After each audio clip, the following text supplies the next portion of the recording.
And welcome back to another episode of the Get Back Coach presented by Apollo Media. Today we have a reoccurring guest, our friend Pablo Escobarner, to help preview the SEC. And we will be ending the episode with some tailgate talk. So, Pablo, welcome back. Thank you for filling in again on a What's up, little bit of a boys? short notice. Ready to talk some SEC football? Absolutely. All I'm right. pumped. So We're like what, exactly a month away at this point? I think I so. think so. Yeah, I think it's exactly a month from week 0.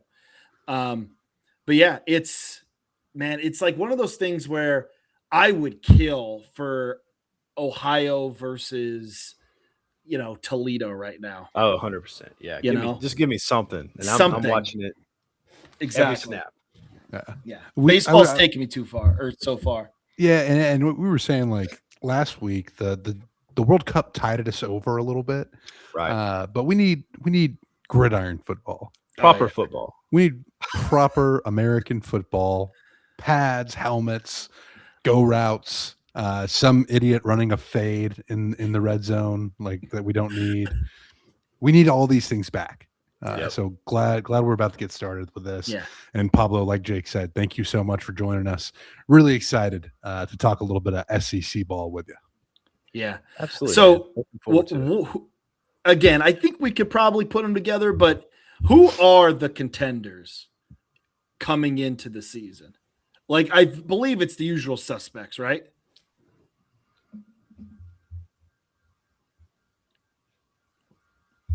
Sorry, it cut out for a second. I heard you say, who are the contenders? And who are the contenders for the SEC? It went dark for like 5 seconds.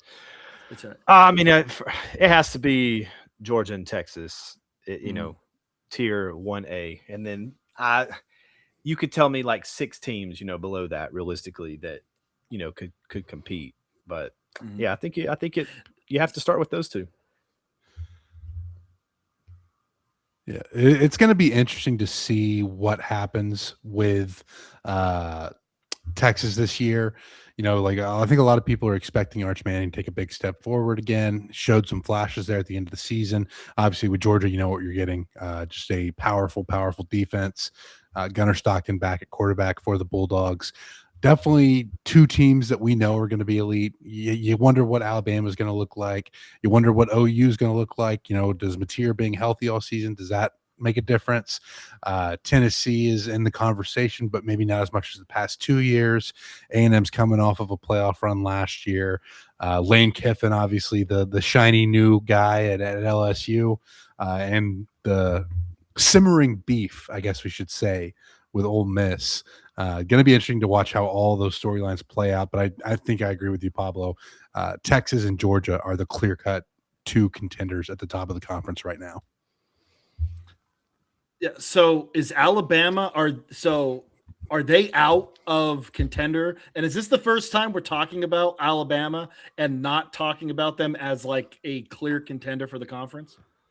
I mean, what was it preseason? They were picked number 6, I believe. Like that. I think that right there is erotic to just read on paper. Like when you're just sitting in the middle of the day and you're like, Bama gets picked 6th preseason. Like that's sexy stuff. And for those of you joining us that don't know, Pablo is an Auburn fan. Is a big supporter. Yeah, no bias will come from these lips for sure. I just wanted to make sure the folks were aware. Yeah. So we've kind of talked about the contenders. Who do you have as a dark horse in the SEC this year? Yeah, it's hard because like I don't know what do you quantify or qualify, I guess, as dark horse. Like Oklahoma realistically should be in the mix, but like I don't know if like how much of a dark horse is that if coming off of a playoff appearance, you know what I mean? Like something like that. Like an actual unexpected dark horse. I mean, I think your best bet there would be Florida or Auburn realistically. But I don't see either of those happening because both their schedules are hard as hell and it's insane just looking at it top and bottom. But from a team perspective, you've got both of those coming in, new coaches, and all the hype that surrounds it. Just for it to look different and fresh. I think those are the two that realistically could overshoot expectations if things broke the right way. Yeah, and that's like an interesting point because you have Texas and you have your Texas and Georgia, your top tier elite teams. And then you said it, Pablo, there's like 6 other teams that are playoff contenders that could also fight for that SEC.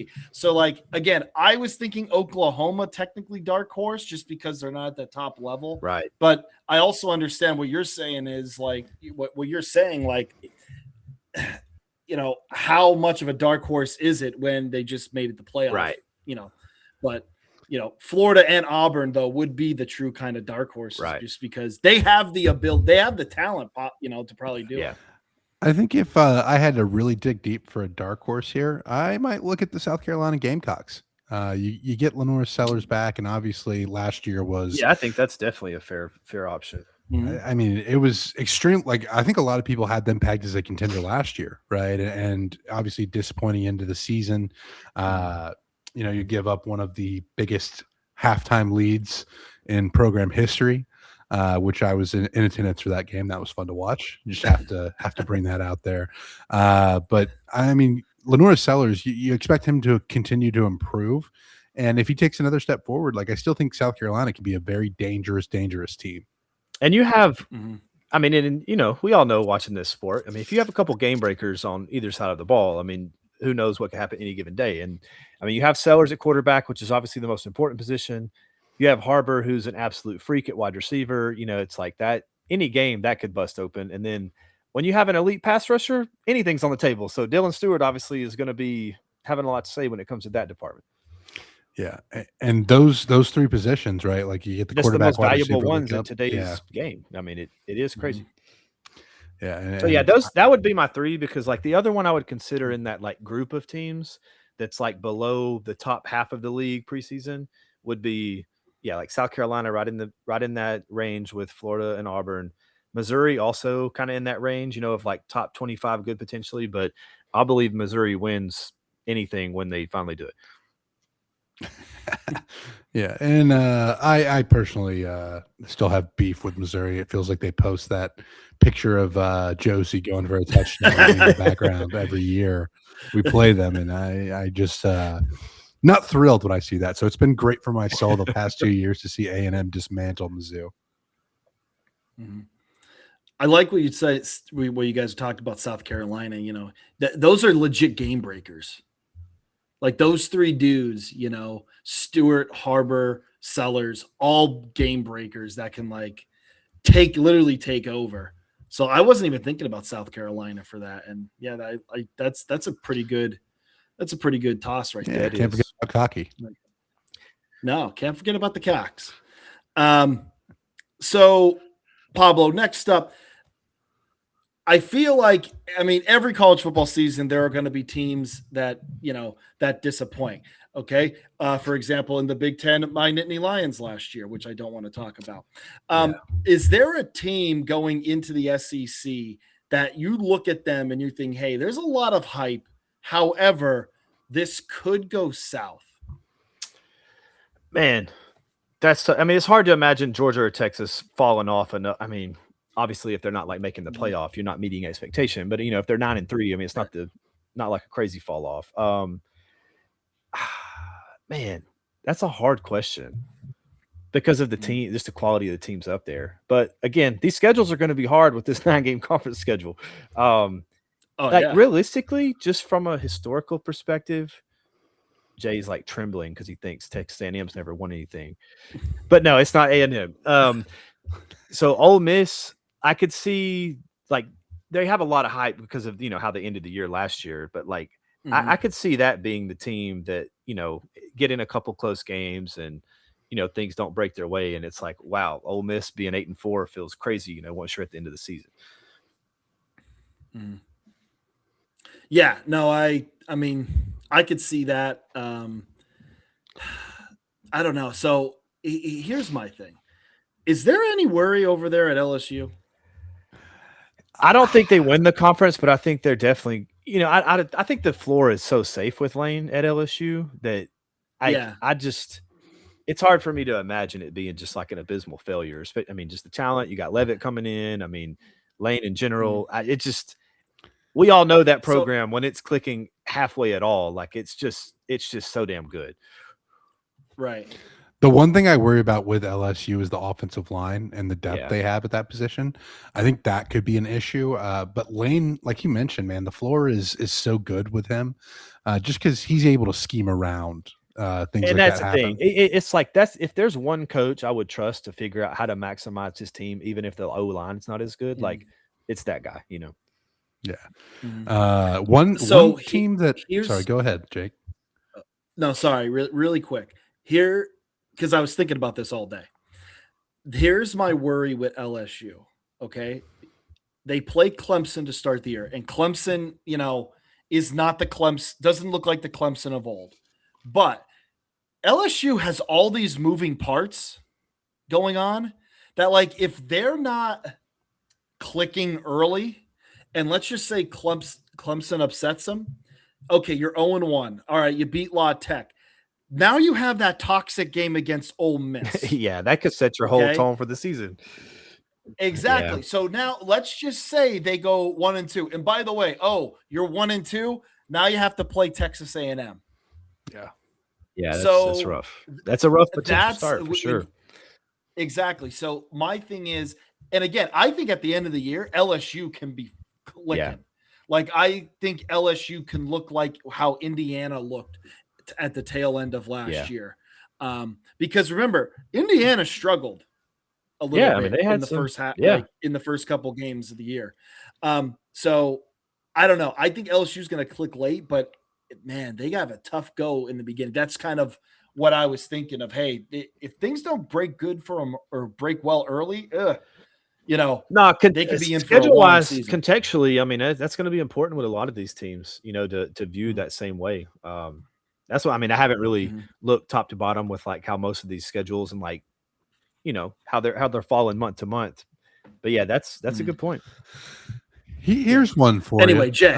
So this is a team that has been better than they normally are, but are perennially one of the worst teams in the SEC. Vandy, they're gonna suck. I think they take a big step Yeah, I back think so too. without Mhm, Diego Pavia. I mean, like I think that the coaching staff there, Clark Lee, like that they've got a good staff there, but mhm, I feel like this is kind of like a come back to earth moment Yeah. for Vanderbilt, especially like I expect Kentucky and Mississippi State to be better than they were the past 2 years. You get both of those games, which should be winnable on the road, right? And Alabama's mhm. probably going to have this one circled because there's a little bit of hard feelings there. Yeah. Uh, Oh yeah. it's going to be tough at Florida, right? New coaching staff there. I look Mhm. at Vanderbilt's schedule, and I think the only SEC game that I would have them favored in is probably Arkansas. And Who even might that, finish the bottom of the league themselves. yeah, exactly. I Mhm. think that you're looking at just relative to expectations, Vanderbilt is probably somebody that's going to underperform just because the bar has been raised a little bit. But even that's a little bit of a stretch. Yeah. Yeah, and I I don't agree. see I don't think they return a whole lot either. From that It team is from crazy last that they year. got that Well, quarterback coming in, but like still, I don't mhm. think you have enough around him to replace that production and experience, even if he is like the guy, day No, one, five Yeah, star, number one, right. it's like that's awesome, but yeah, you need a lot more at this level. and Pavia and Stowers both gone. Like they had such a Right. connection there. It's just tough to replace that kind of connection. Yeah. Moving on. Let's say that relative to the expectations, we talk a little bit about Vegas here. Uh, what team do you think could shatter their over or under? So let's say they're going over, for example. I think Georgia's got an over of 10.5 wins. I don't know what the unders look like. I don't fully look at the Vegas stuff, but do you have somebody who you think is going to fall over or under their win total by a good amount? It's Is Auburn still at 6.5? Let me check. Ooh, why is Auburn not even on my thing. Hang on a second. Last I saw, they were Auburn. 6.5. Yes, they are 6.5. I have such a hard time. Like, that's maybe the one I feel most confident in going over. And even with a tough schedule, like, Mhm. you look at that, you can find 7 games. It's like that's for as shitty as a coach as Hugh Freeze was, and to be in every single game that we've been in, these last couple years, like every game was one score last year. Like, that's insane to say out loud, even with him. So it's like it's clear you just need a little bit of a spark, and it's hard to imagine a couple of those not going the other way with like some marginally better coaching, and obviously you would anticipate better quarterback play and blah blah blah. I mean, I know that I'm a little more intimately familiar with that, but it's so hard for me to see 6.5 hitting under with Auburn. Yeah. And I Yeah. like Auburn there too, just because you look at where the South Florida program was before Golish got there, and they hadn't won a game against an FBS team in 2 years. So to be able to turn around a program quicker, and Auburn's going to have good talent, even if it hasn't shown the past few years, I just feel like they're so primed to take a step forward that I'm kind of with you on this, Pablo. I think they have a good chance of getting over that 6.5 hump by a fair margin. And we can obviously get into the actual schedule later, when we talk about Auburn. But yeah, that's over under. Like, that's bias aside, that's the one I feel most confident about. Mm-hmm. Yeah, I was trying to look at some of these, and the one that was speaking to me is one that I don't advise anyone to do, but I like the value and I love Georgia this year. But like Georgia over 10.5 is plus 160. Like, I don't think that's that bad. Yeah. And I just think, I really think, okay, Georgia slips up once, but I really think they're going to be very, very good this year. They have a good amount coming back. And I love returning production, but Jay, were you Another one that's oh yeah, amazing to see, just written down is Alabama's preseason over under being at 8.5. Like, tell me that don't make your blood just tingle right there. Maybe not as much as you, Pablo, but it is wild for me to see. But it's in there. It's in there. Yeah. It's the reign of terror went on far too long, and all of us share in that misery. The reign of terror. The collective praying on that downfall will be sweet when it finally happens one of these days. I think it's coming close. I don't know. It's very reasonable that they go 8-4. So, if you can hit under, they play Georgia at Tennessee, A&M at LSU. Hopefully Auburn can give them a game. Like, you play South Carolina, like play Florida State again. Hopefully. And they don't have, again, I harp on returning. They don't have a whole lot coming back. No, the like they don't. A lot. No, it's so. Is the reign of terror over? Hopefully for your sake, Pablo, it is. If they go 8-4, you'll hear like rednecks trembling. Like, it will be amazing. All the way up there. It will be incredible. Jay, did you have one, or is Auburn? I think Auburn is probably my pick. Yeah, I like that. So I think we may have alluded to this one already. Pablo, if you had to put your money on the worst team in the conference, who do you think it would be? Oh man, I think it's crazy because I do think Vandy takes a step back. I don't think Mississippi State will be very good. They should be better. I think it's Arkansas. I think Arkansas is going to be the worst team. Yeah. And to segue into hot seat talk, it has to be Pittman. If you're finishing at the bottom with the financial support that you're getting from Tyson and Walmart, and they ain't going to stand for that. Pablo, we do have Ryan Silverfield in there. That's what I meant. Silverfield. Yeah. Yeah. I don't see I don't see them giving him the time. Like, I don't disagree with that. If it's that bad, like, they got him for cheap. It's one of those things. It's like you can wash clean of that really fast. Yeah. I think 2 years. I Yeah. think he has two. I don't think it matters how bad it is this year, but next year, if it's also bad, I think they're just going to wipe Yeah, their right. You hands of have it. absolutely no runway like going No, into next season if you finish last in the league. Like I just no, don't. he I don't buy it. and that was a hire that again you said they got him for cheap, but that was kind of the head scratcher. Like all these coaching Bro has moves coming negative around. aura. Like there's Yeah, nothing about that dude that's cool. Like I yeah. just don't see it going well. Like if they're also losing, like everybody's like, get this dude out of town, man. Like come on. What Jay? What do we say? You can't lose games and be an asshole. Yep, that You is can't the be golden rule. both. And I You don't know can't that be Ryan both. Silverfeld's necessarily that bad on the line No. compared to some of the guys we've seen. Looking at you, Trent Dilfer, but you look at this Arkansas program, and you know you're not going to have the best talent. You don't have the best recruiting base. No. And Ryan Silverfield was a guy in the American Conference where Memphis probably did have the best talent in the conference. And he was never really able to put it all together to the extent where, every year it felt like we talked about Memphis potentially being that group of 5 team in the playoff. And it just never came together because it felt like they always lost a bunch of head scratchers. And now you put him at a program that has less talent relative to the conference they're in, right? Now, obviously, Arkansas is going to have better athletes than Memphis, but compared to the rest of the conference, like the situation's worse. Yeah. And it just feels like Arkansas is primed to be really the bottom of the. I think we're all going to be in agreement here that Arkansas is probably our pick for the worst team in the conference. Yeah, I think so. Yeah.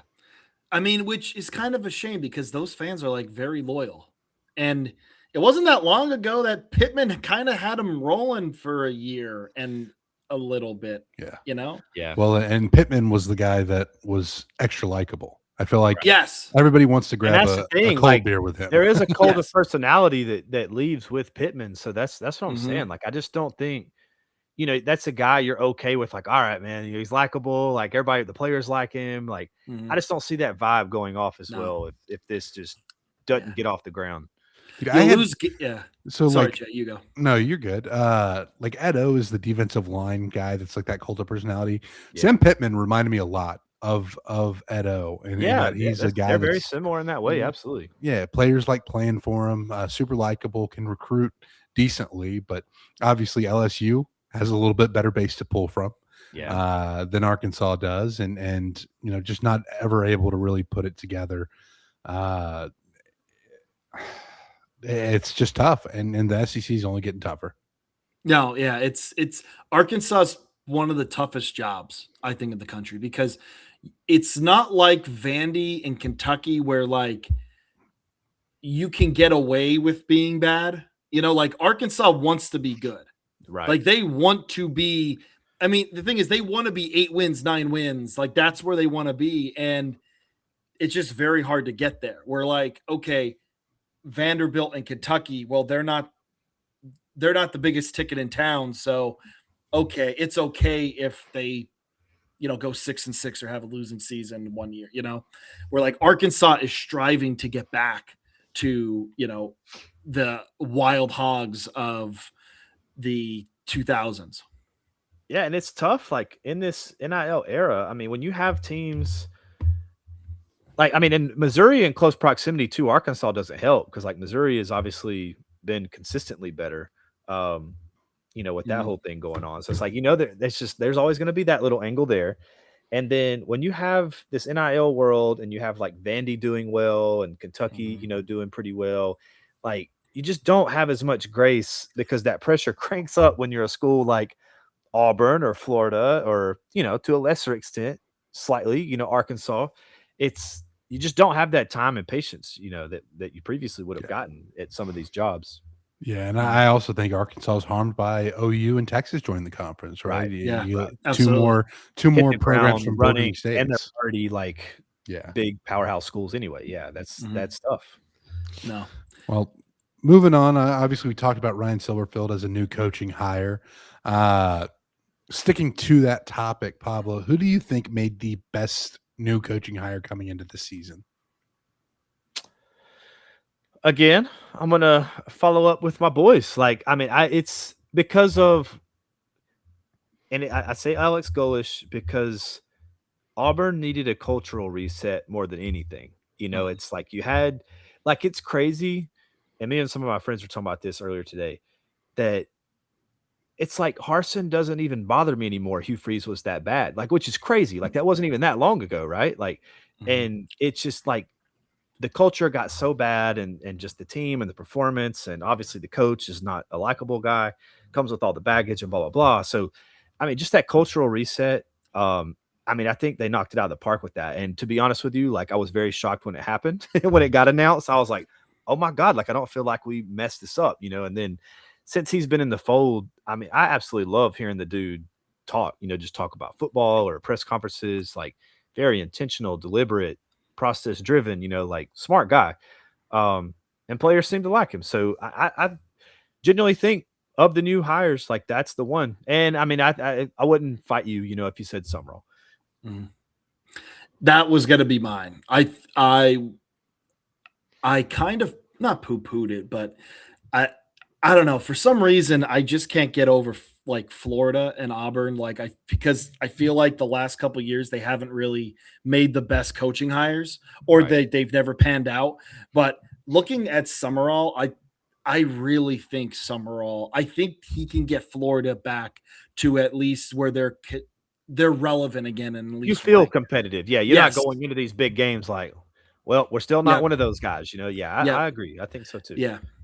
But no, I Golish still. I mean, I think Auburn. You had to go with him. Yeah. You had to. Yeah. Jay. So I'm going to go in a different direction here. I'm going to go with Will Stein as Yeah. the best hire, That's a good hire. and Yeah. Mhm. I won't fight you there for that. there's some thoughts behind it. Like I don't know that Kentucky's ever going to be the program that really runs the conference. Like I don't think they're ever going to get to that point.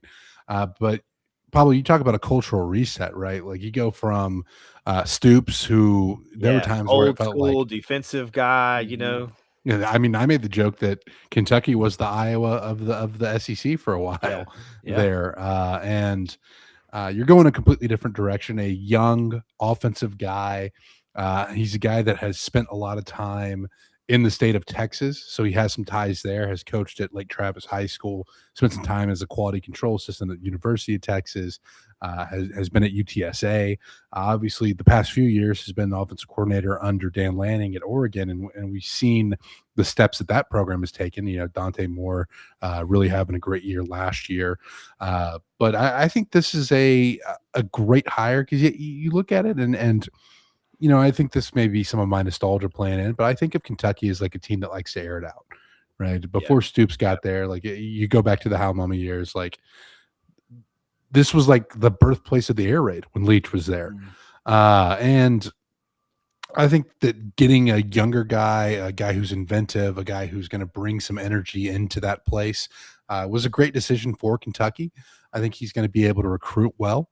And you can pull some guys. Kentucky's a weird one because you can pull some guys out of Ohio that you normally wouldn't get in other And places in the they SEC. have, they obviously have a massive basketball program, which we all will know, but Mhm. they sneaky have a decent NIL base for football. Like they'll Mhm. pull a couple guys, like that are especially like skill position guys or a quarterback here and Mhm. there.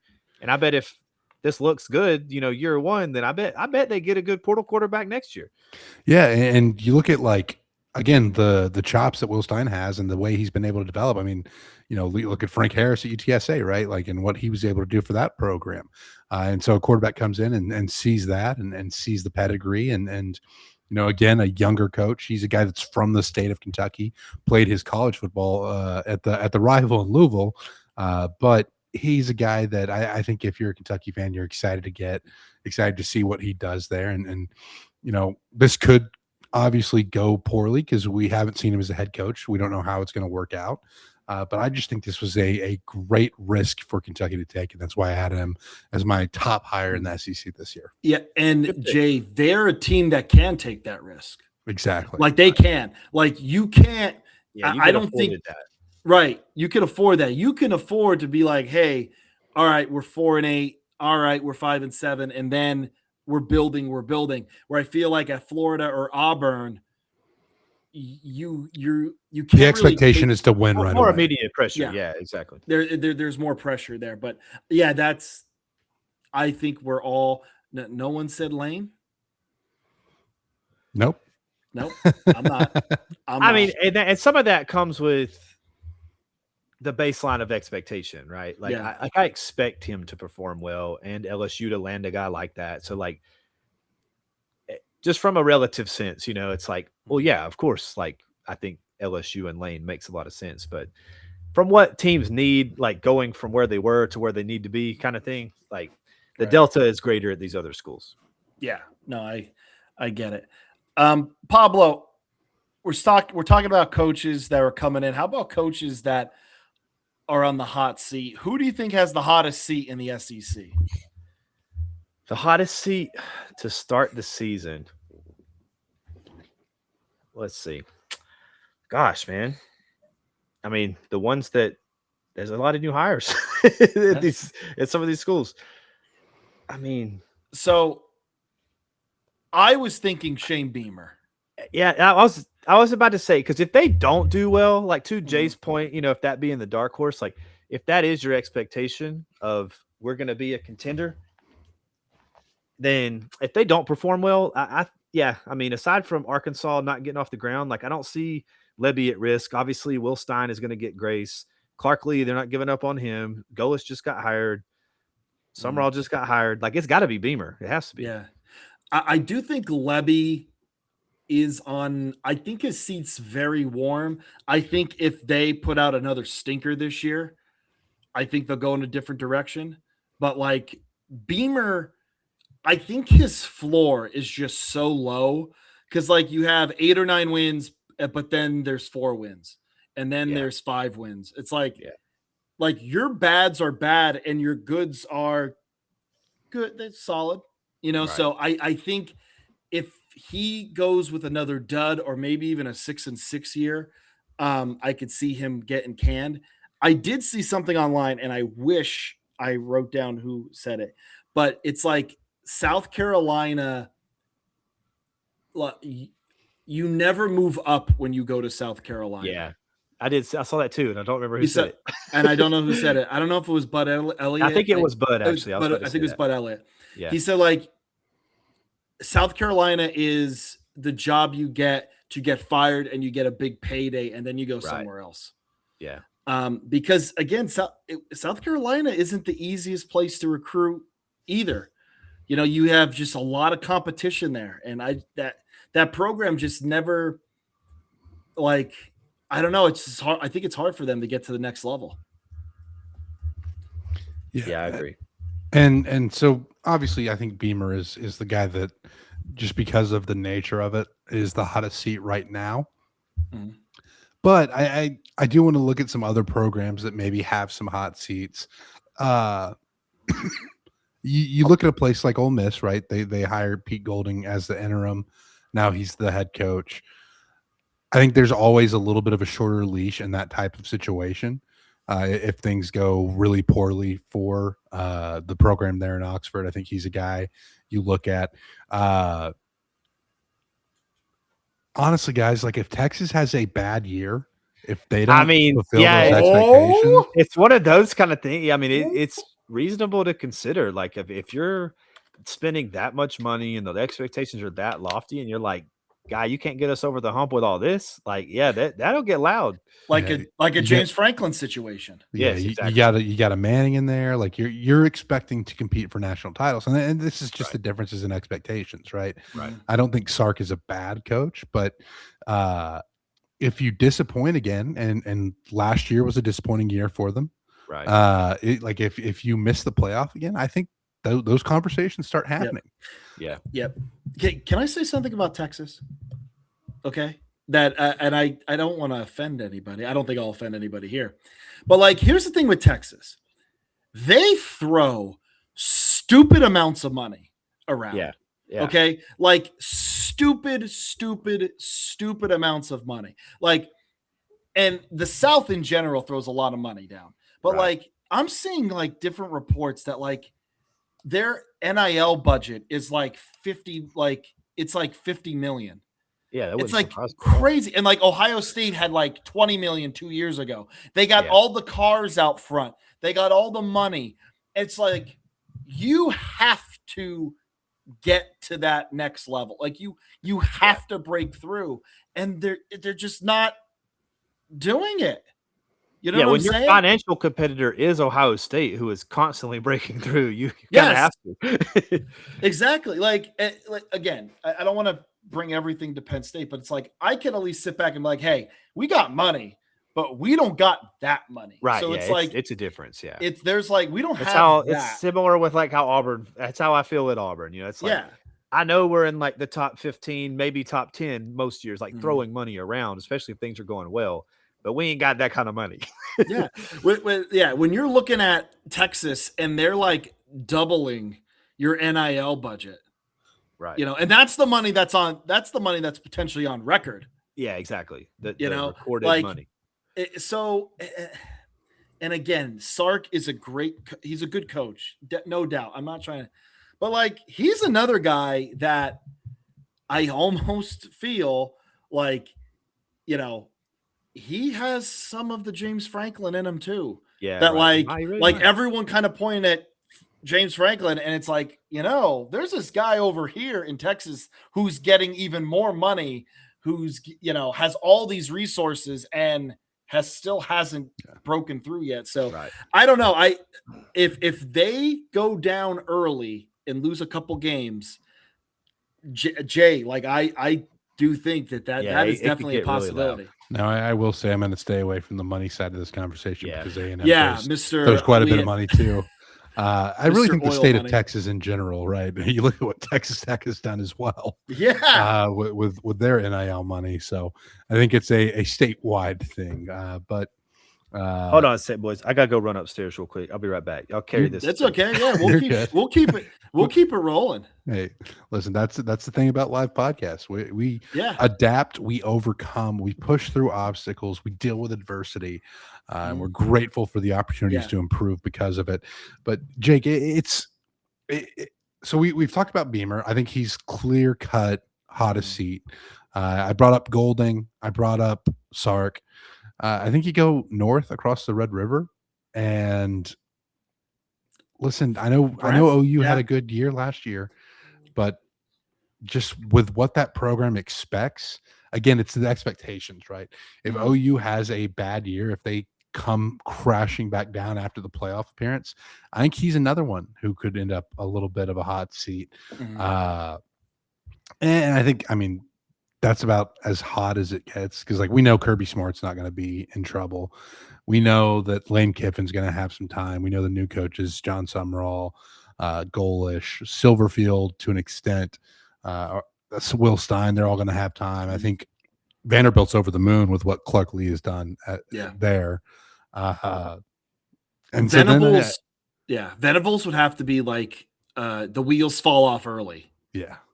And Jake, I know you probably want to talk about this one because it's, speaking of the OU connection, just the turnover they've seen in Knoxville, right? And the ability to keep the program kind of pumping in the right direction. Obviously, with Nico Amiliava leaving, and what has happened in Tennessee, there's potential that Heupel ends up on the hot seat if Tennessee has a bit down year.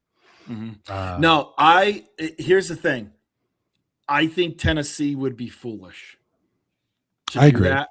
Like I really don't like Tennessee, and I don't hide that really anymore. But like I really like Josh Heupel, and I think he is perfect for them. And I do think that when the things around him will settle down, and the things around him can stabilize, I do think he can put something on the field. Unfortunately, they haven't seemed to get all the right pieces in there. I know that some of it is Heupel's fault, but I do think Josh Heupel is a very good coach for Tennessee. Yeah.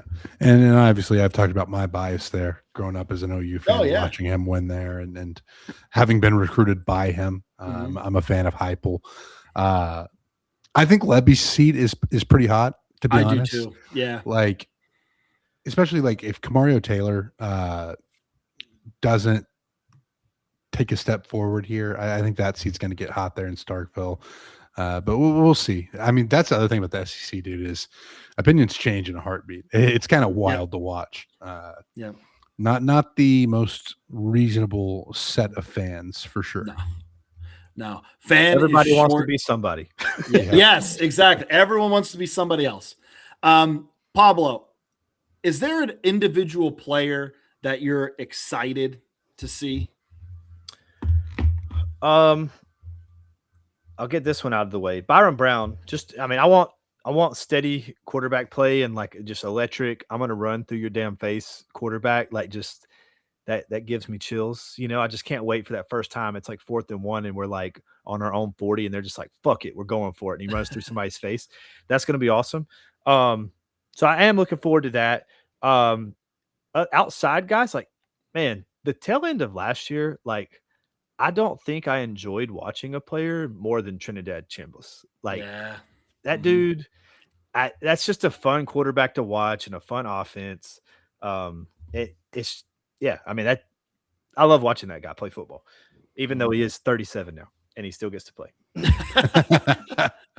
Nah, Everyone's playing. it's Doesn't hard matter. not to be excited about Yeah, him. I he's think what awesome. he was doing was electric at the end of last season. Willed Ole Miss into a lot of games. Uh, we've talked a lot about the quarterbacks. Lenore Sellers is a guy that I'm excited to see. I just touched on Kamario Taylor at Mississippi State. I listen, getting banged up like John Mateer did with the hand injury. I'm really interested to see what he can do if he's 100% healthy, because that is just such a bad injury to have as a quarterback that I can't help but wonder if OU season isn't even better, right? If he's healthy all the way through. So he's a guy that I'm really excited to watch as well. But I'm still an edge rusher at heart. Dylan Stewart is a guy that I can't Dylan wait to watch Stewart play is again. that guy. Yeah. Yeah. So I have one that I think is, I guess, a little bit off the beaten path. But how about Danny O'Kee from Oklahoma, edge rusher? Yeah. I think Okay.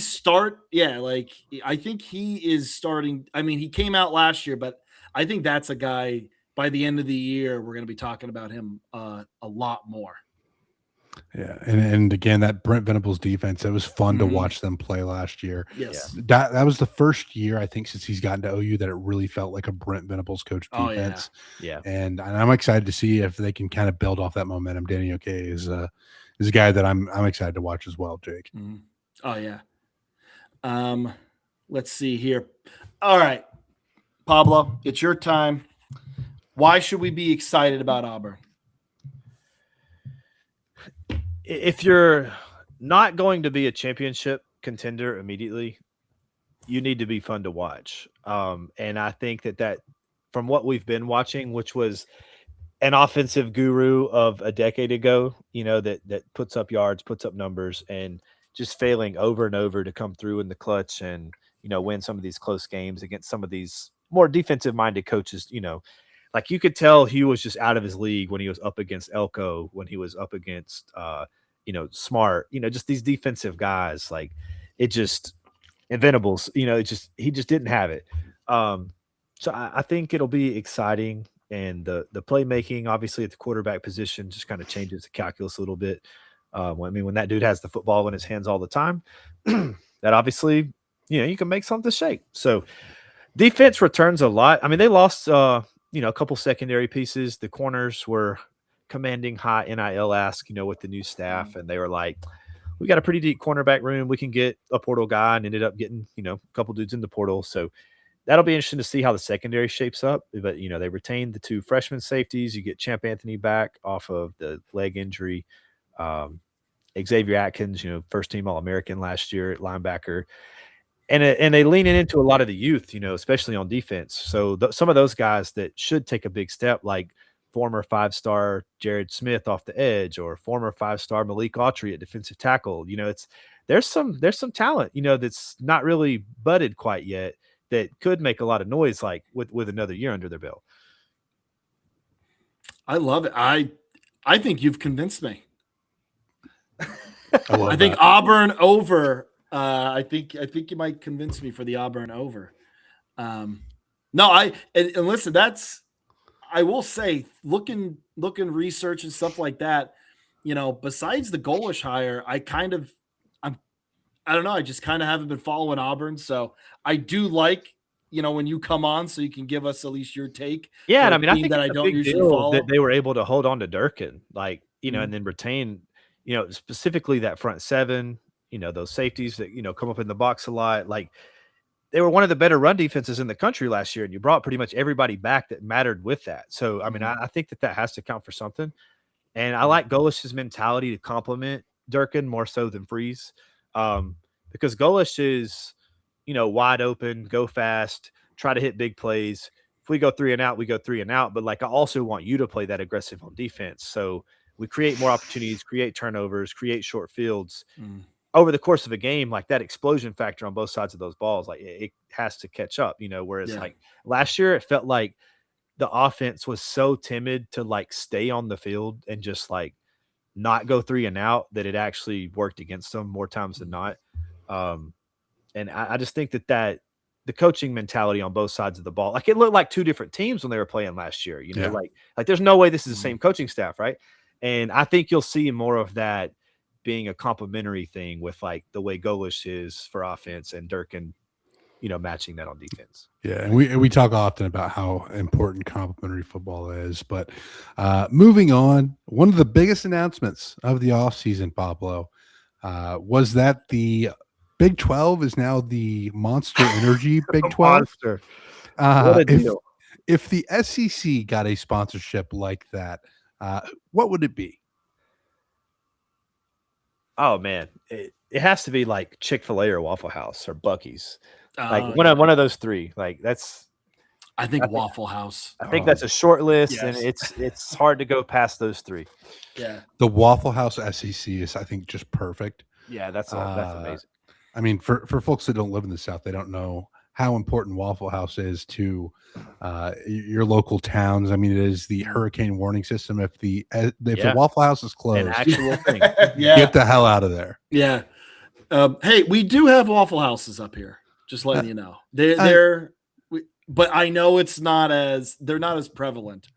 There was one in Scranton. And I think there's one in Hershey. But yeah, I know about the Waffle House. It's not a Waffle House; it's a Waffle Home. It's a Waffle Home. Waffle Home. All right, Pablo. This is how we are going to end the podcast today. We're gonna have a little bit of fun. We're gonna talk tailgates. So we're going to talk some tailgates. And listen, Auburn is a great tailgating place, right? So you should have at least a little bit of knowledge, or at least you're going to share some of your opinion on what your favorites of the tailgate are. Okay. All right. So first, I need a lunch meal, okay, with a side. Oh man. Well, lunch. I mean, I'm a big burger guy. Like, and there's, a few different burger spots, when you're walking around town. I love burger, like bacon cheeseburgers with barbecue sauce and like some good fries.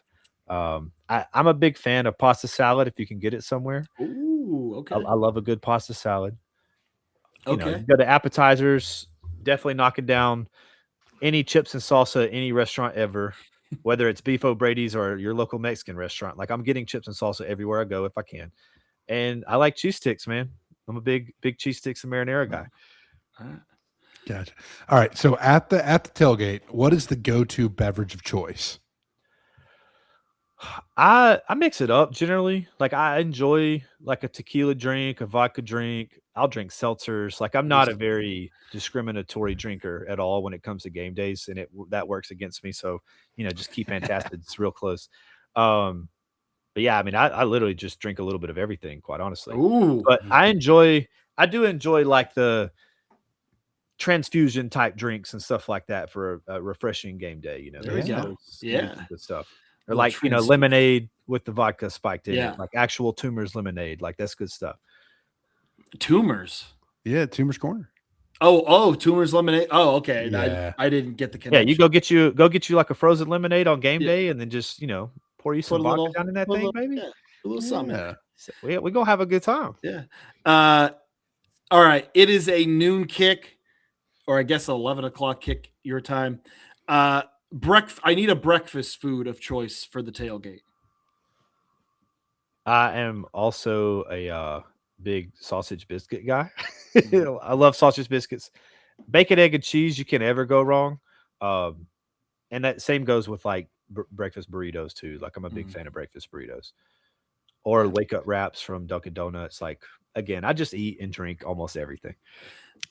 I do feel like that is a difference between the southern and the northern, where northern tailgates, I feel like it's more like sausage muffins, where the south it's Or more like sausage. sausage balls or something like that. Yeah, down Yeah, south it's more the biscuits. Yeah, right. Yeah, definitely got to get biscuits the are big. biscuits out south. Yeah. Yeah. Get you like a fat bologna biscuit from a gas station on the way down. Like, yeah, that's good stuff. I love that. We're going back to the bevies for breakfast specifically. Some people are Bloody Mary people. Some people are mimosa people. If you're getting a breakfast drink for the tailgate, what are you going to go with, Pablo? I love spicy things in general, but something about Bloody Marys just don't make sense to my brain and my palate. Like I can't do that as a beverage. Mhm. And it is like it really kind of bothers me internally because I know I like these things, but like for whatever reason, that combination in that time of day like just doesn't work for me. So I am a big mimosa guy. Like I'll Yep. absolutely down a mimosa pitcher and not think Mhm. twice about it. Uh, I am the same exact way. I cannot stomach Bloody Marys. Like, I Cannot do love it. marinara sauce, I love Yeah. salsa, I love Yeah. spicy foods, I love cold drink like, all I of it, can't like, do it all all the things you together. put in it, but, yeah, just, like, that combination as a drink, like, Yep. I don't Nope. know, Can't something do it. about it just don't work in my brain. Yep. Definitely I'm more of a mimosa guy as well. How about a tailgate game? If you had to choose one tailgate game to play, what would it be? I love cornhole, I can play Yeah. it all day, like, it's awesome game. That's Washers ours. are fun too, but Another washer shout. Love to see Yeah. it. yeah, People forget. Yep. people forget, Washers is a fun game, Mhm. but, yeah, I like cornhole, that's definitely my go-to. Yeah. Awesome. That's All what we right, usually have. Pablo, we're handing you the ox. What are you playing at the tailgate? Oh, I mean, I'm a child of the crunk era, so yeah, we're absolutely nuck if you buck, throw it up. I mean, all that. Yeah. Like that's absolutely what we're doing. Like Little John and the East Side Boys raised me. There you go. I mean, Love it. if you hear "nuck if you buck" on, like, Yeah, you might be able to get No, into some if you right. ruckus want, there. I know. If you If you want, buck, I know. yeah. If you It's want. a great song. Yeah, no, all Oh those man. that whole era, man, like early 2000s to mid 2000s. You can sprinkle in some like mid 2000s Ti in there. Kind of on the tail end of the crunk era. Yeah. Like, that's good stuff. Young Jeezy, you got to have Young Jeezy going, regardless of what era. Like Young Jeezy's always in the mix. Mm. Yeah, that's Yes. an Atlanta proximity show, and Yep. Yeah. for sure. Yep. Yep. Yes. I'm a big Jeezy guy. Yeah. We're a big Outcast tailgate. There you go. Really? We're a big Outcast. You brought up Speaking Atlanta. of I was like, Atlanta, yeah, yeah, speaking of yeah. Atlanta, No, yeah, we're a Outkast is big great. Outcast tailgate. Like stuff from Stankonia or like Aquemini. Like Yeah, that's good stuff. some deeper cuts.